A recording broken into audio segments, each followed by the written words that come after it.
They say the system never makes a mistake. That's the first lie every awakened learns to swallow with their morning ration bar.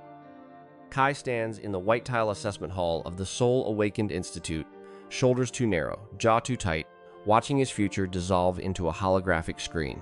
The numbers float in clean blue light, silence spreads like a gas leak. Then the laughter comes. It always does.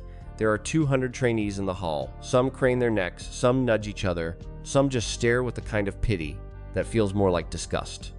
A girl with a fire tribute badge snorts into her sleeve. A boy with B-class telekinesis doesn't even bother hiding his grin. Kai knows what they see, a walking penalty. The bottom of the food chain in a world where strength is literally measured in levels. Mimicry. The ability to turn into a rat for 2 minutes, a pigeon if you're lucky, a stray cat if the system feels generous. Cooldown, 1 hour. Duration, laughable. Kai doesn't cry. He did that years ago. There's something they don't know. Something the system doesn't know. A dead rat in a ventilation shaft last Tuesday, a bloody nose, and a body that suddenly understood how to hear a whisper 3 corridors away. The world hasn't noticed yet, but it will. Movement 1, the bottom rung. The Institute sits in the rebuilt eastern quarter of Seoul, a fortress of glass and steel rising above the old flood walls. Gates have been opening for 12 years, spilling beasts from dimensions that don't follow human physics. Hunters are humanity's answer. Awakened, tested, ranked, deployed. The system assigns a number and a letter, and that number becomes your life. Kai is level 1. Again. 4th annual assessment. 4th confirmation that he belongs in the waste bin. But since last Tuesday, his ears have never turned off. He hears the heartbeat of the janitor 3 doors down, faint and fast. He hears the friction of a rat's claws inside the wall. The rat's traits didn't fade after 2 minutes. They stayed. Permanent. Woven into bone and nerve, he needs more. That night, while the dorm snores in staggered rhythm, Kai slips into the maintenance corridor behind the laundry. The Institute has a pest problem. Rats, cockroaches, the occasional stray cat that sneaks in from the loading bay. The administration doesn't care. They have bigger monsters to worry about. Kai counts 6 rats in the first hour. One by one, he touches them, pulses his ability, and feels the rush of genetic code flooding his system. Each rat adds something small, better balance, sharper smell, an instinct for danger that buzzes at the base of his skull like a live wire. By dawn, he has absorbed 12. He doesn't transform, he evolves. The system doesn't update. But Kai is beginning to understand something that terrifies him as much as it excites him. Morning training is a formality for low ranks. Combat Instructor Jae-hwa, a woman with a scar across her neck and a level 5 strength badge, barely glances at the E-class section. She assigns them dummy drills, basic evasion, and leaves them to their mediocrity. Kai goes through the motions, left jab, right pivot, roll. But his body moves differently now. When Minjun stumbles and nearly takes a face full of floor, Kai catches him by the elbow without looking. Minjun freezes, eyes wide. "How did you?" "Lucky guess," Kai says, and steps away. But Minjun's stare lingers. So does someone else's. From across the training hall, a tall figure in a black instructor's coat watches. Master Ryu. Level 8, retired field hunter. Legend that afternoon, a gate alarm splits the sky. It's a C-class breach in the Yoido Financial District, a rift spilling wolf-sized insects with carapaces like iron. The Institute sends upperclassmen to observe from the perimeter. Real hunters handle the breach. Kai and the other low ranks are herded onto a viewing platform a safe kilometer away, but the wind still carries the stench of acid and chitin. In the chaos, a wounded insect creature crashes through a barricade and dies 20 meters from the platform. Its body steams, its legs twitch. No one is looking at Kai. No one ever looks at Kai. He slips off the platform, crouches low, and presses his palm to the cooling chitin.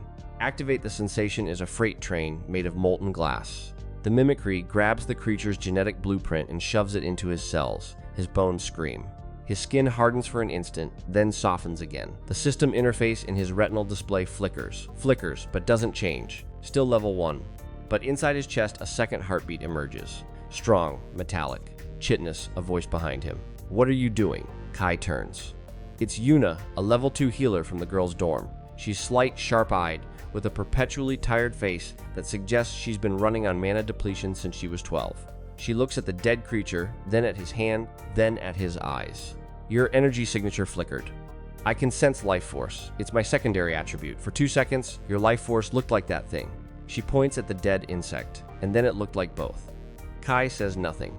The silence stretches until Yuna nods once, as if confirming a private theory.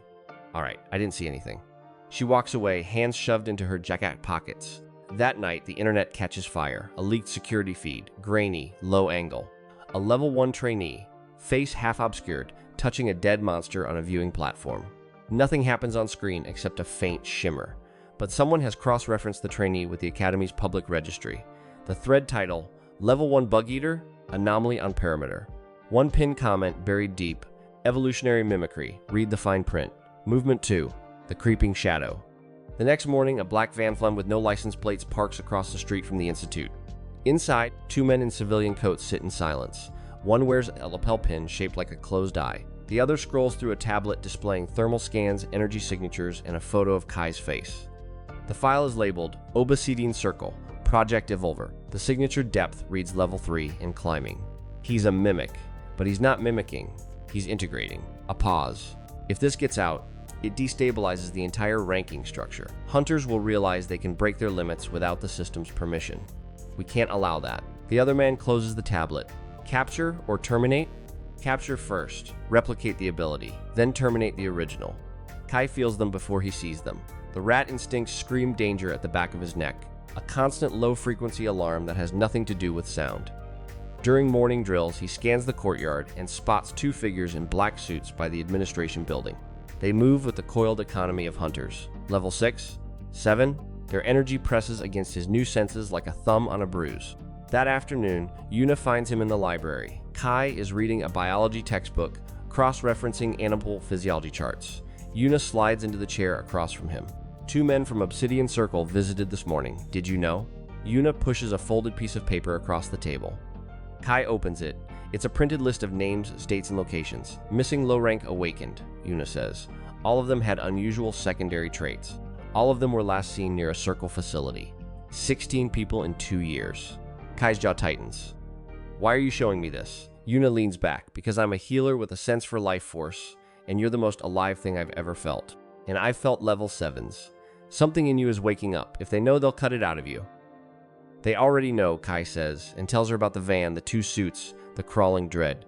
Yuna's fingers go white at the edge of the table. Then we need to move faster than they do. What do you need? Kai thinks of the ventilation shafts, the dead rats, the insectoid's chitin now sleeping under his skin. I need bigger things. The next restricted zone is an hour outside the city. Namhansan-song, a fortress park that became a C-class hazard zone after a permanent low-level gate opened inside the old walls. The Institute runs supervised training raids for Level 3 and above. Level 1 is not permitted, but the perimeter is porous if you know where the sensors are, and Yuna knows where the sensors are. Her father was a zone engineer before he died. She still has his security codes. They go at midnight. Kai wears a black training suit, no rank insignia. Yuna carries a medkit and a small device that scrambles life sign scanners within a 5-meter radius. Inside the zone, they find a dead stone tusk boar, C-class, crushed by a falling wall, probably during a previous raid. Its body is still fresh, mana residue fading but present. Kai kneels beside it. Yuna watches the perimeter. Quick, she says, you'll flare bright. Kai presses both hands to the boar's hide and activates Evolutionary Mimicry at full focus. The pain is a new color, white and seismic. His bones fracture and reset. His muscles tear and weave with something denser, older. For a full 3 seconds, his skin turns gray and pebbled before smoothing back to human. His weight doubles. When he stands, his feet leave cracks in the concrete. His eyes, for just a moment, glow amber before dimming. Yuna staggers. Your life force just screamed. I think half the city felt it. She grabs his arm. We have to go now. They run. Behind them, alarms trigger. The Institute's remote monitoring picks up an unauthorized energy spike in a restricted zone, and somewhere in a black van across the city, a lapel pin vibrates. Movement 3, First Blood. They don't make it back to the Institute. A roadblock on the highway. 2 black sedans, 4 men in tactical gear, no insignia, but the gear screams hunter grade. Kai sees them from 300 meters. His new vision, sharpened by the boar's retinal structure, picks out the threads on their gloves. He pulls Yuna into an alley. They're here. 4, at least level 5. Yuna's face goes pale. Can you fight them? A week ago, the question would have been a joke. Now Kai feels the boar's momentum coiled in his legs, the rat's reflexes tingling in his fingers, the insectoid's armor waiting just under his skin. I don't know, but I'm about to find out. The first operative rounds the alley corner. He's tall, masked a kinetic barrier shimmering around his chest. Level 5 defensive specialist. He raises a hand, and a wave of force slams Kai against the brick wall. The old Kai would have broken bones. The new Kai absorbs the impact, feels his chitin layer flex, and pushes off the wall with legs that shouldn't generate that much thrust. He closes the distance in 0.3 seconds. His fist, reinforced with boar density, punches through the barrier, through the chest plate, through the sternum. The operative's eyes go wide before he drops. Silence. Heavy. Mortal. The remaining 3 operatives don't hesitate. They attack simultaneously. A speedster, a flamecaster, a telekinetic, who tries to crush Kai's throat from a distance. Kai's rat instincts track the speedster before he moves, predict his trajectory, and Kai sidesteps, grabbing the man's ankle and snapping it with a twist that feels disturbingly easy. The flamecaster sends a torrent of blue fire. Kai crosses his forearms and the chitin plate surface, black and gleaming, deflecting the heat. He pushes through the flames, grabs the caster by the collar, and headbutts him with the boar's concussive force. The telekinetic panics, lifts a dumpster, hurls it. Kai leaps. No, launches. 10 meters straight up, clearing the dumpster, and comes down with both heels on the operative's shoulders. The crunch is definitive. 4 bodies. 4 minutes. Kai stands in the alley, breathing hard, his skin steaming, and realizes his hands are shaking, not from fear, but from something else. Exhilaration. Yuna emerges from behind a dumpster, her face a mask of shock and awe. "You're level 1, she whispers. "The system says you're level 1. "The system is wrong," Kai says, and they disappear into the Seoul night. The footage leaks within hours. Some bystander's phone caught the alley fight from a high window. Grainy, shaky, but unmistakable. A young man in a training suit dismantles 4 armed operatives in under 4 minutes. The video hits social media, then hunter forums, then mainstream news. The hashtag #Level1Anomaly trends. Obsidian Circle releases no statement, but their operatives across Seoul receive a new directive, Priority Alpha. Capture alive. All assets authorized. Kai and Yuna hole up in an abandoned subway maintenance tunnel, one of the forgotten veins beneath the city. Yuna patches his wounds. Superficial, his healing is already accelerating, and watches him with eyes that are no longer afraid but deeply, quietly calculating. "You're not just mimicking," she says. "You're stealing evolution. Every creature you absorb makes you permanently stronger. There's no ceiling, is there?" Kai examines his hand.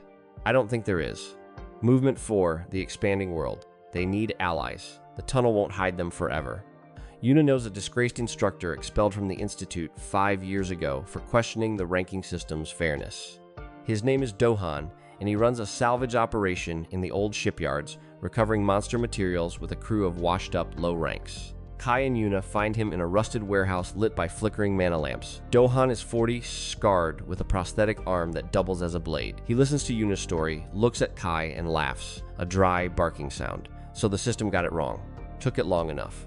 I've been saying for years the ranking isn't absolute, it's just a control mechanism. You're proof." He gestures to his crew, a mute telepath named Sujin, a D-class brute with rock skin, a teenager who can talk to machines.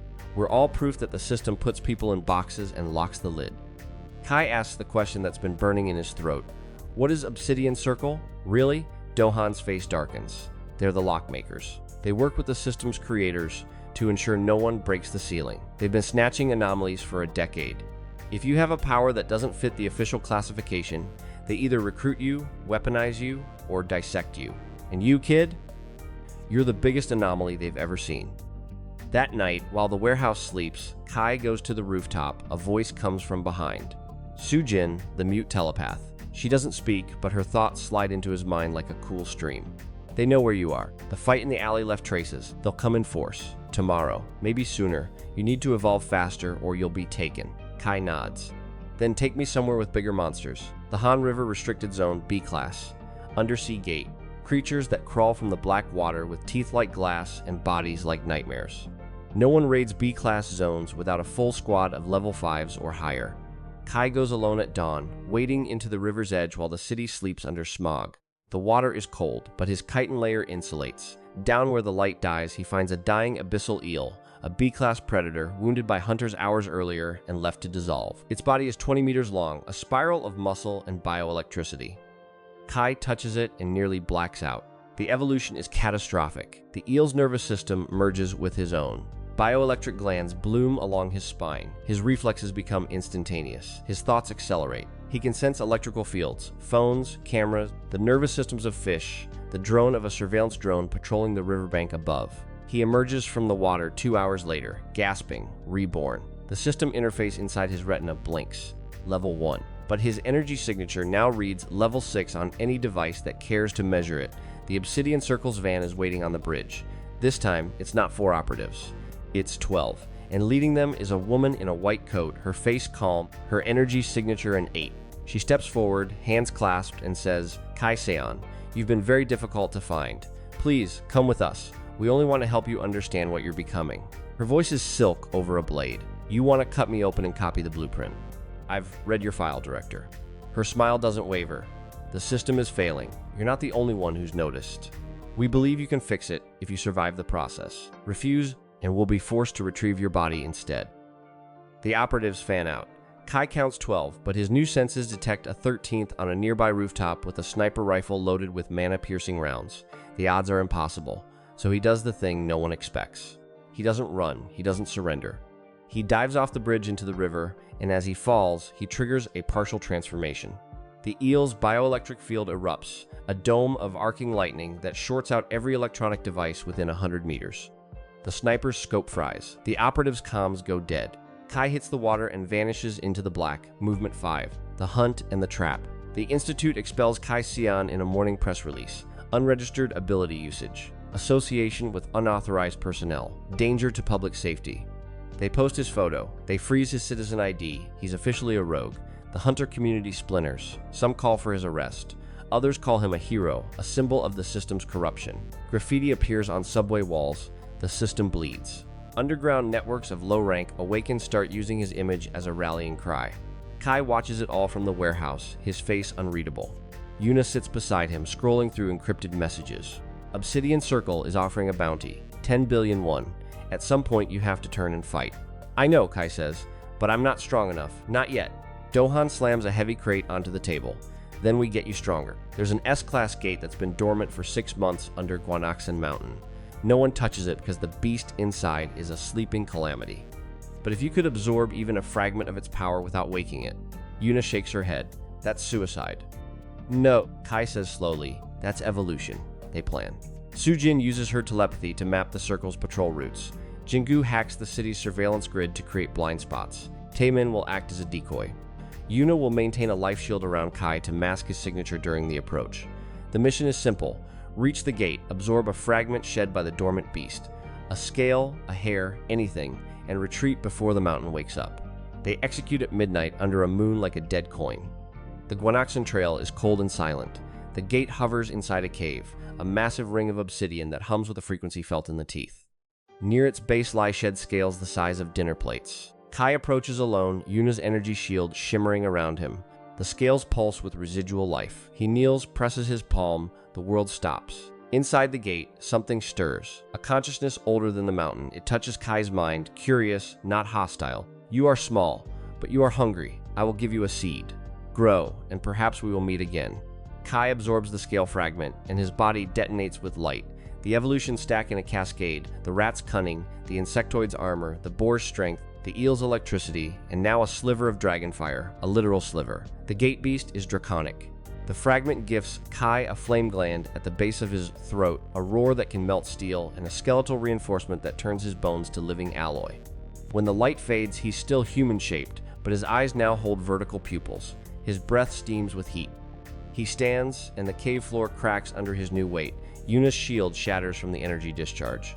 "Kai, your signature just hit level 8. Then the mountain rumbles. The gate pulses. The beast is not waking, but its dream has shifted. And that shift draws every sensor in the country. Obsidian Circle arrives in force. Director Myung leads 50 operatives. They surround the cave. This time, there's no escape. Kai steps out to meet them. The operatives hesitate. He's not the same boy from the alley. He's not the same thing from the river. He's something new. His presence presses on their chests like atmospheric pressure. One young operative drops his weapon and just stares. Director Myung's voice cuts through. "Kill him. The ability is lost if he's dead, but we can't afford him alive if he's this powerful." The fight is biblical. Kai moves like a natural disaster. His claws, fully formed now, retractable obsidian, tear through barrier shields. His roar liquefies concrete. His bioelectric field shorts out weapons. He takes a mana-piercing round to the shoulder, and the wound seals in seconds. Dragon's blood knitting flesh faster than it can bleed. He doesn't kill indiscriminately. He disarms, disables, demoralizes. But when 5 operatives corner Yuna and Taemin, his mercy evaporates. He becomes a blur of flame and fury. The operatives fall. The mountainside burns. Director Myung watches from a safe distance, her face unreadable, and then she speaks into her wristcom. Deploy the nullifier. A helicopter thunders overhead. A pod drops, cracking open to reveal a man in a black bodysuit, his skin covered in runic tattoos. Nullifier. Level 9. His ability is simple and devastating. Within a radius of 30 meters, all active abilities are suppressed. The moment he lands, Kai feels his powers drain. The flame dies in his throat. The claws retract. His strength drops to baseline human. He stumbles. The nullifier approaches, expressionless. Ability suppression at 98%. You're just a boy again, Kai Xian. We've reached the end of part 1. If you made it this far and enjoyed the story, go ahead and leave your like to support the channel. Don't forget to subscribe. Comment part 2 below so I can bring you the continuation. If we get more than 10 comments, I'll release the next part for you all. See you in the next video.